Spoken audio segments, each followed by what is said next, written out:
Greater Manchester Police have said, "We believe this game is a risk to children and young people, especially those that are emotionally vulnerable and anyone with existing mental health concerns."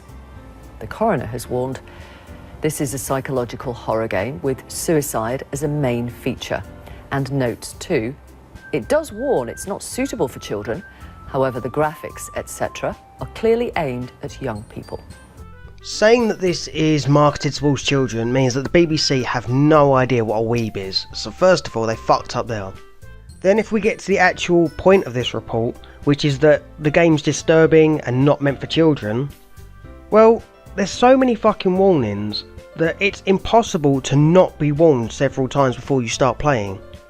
I understand the whole won't someone think of the children argument, but in this case it doesn't count because there's so many warnings.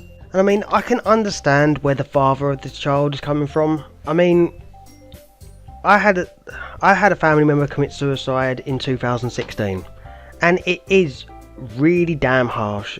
It hurts a lot, and you want to find out the reasons why.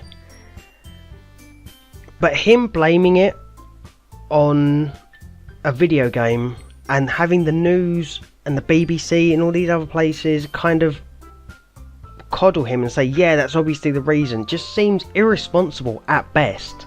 Especially when you take into account the amount of warnings on the game before anyone is even able to play it.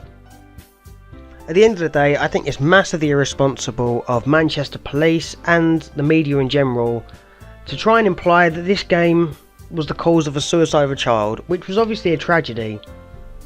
But the game has so many warnings beforehand that if you suffer from depression, anxiety, or you're even young, you should not play the game. I mean, what else can they do other than not make it, at which point you're stifling creators just because people might play the game even though they've been warned not to.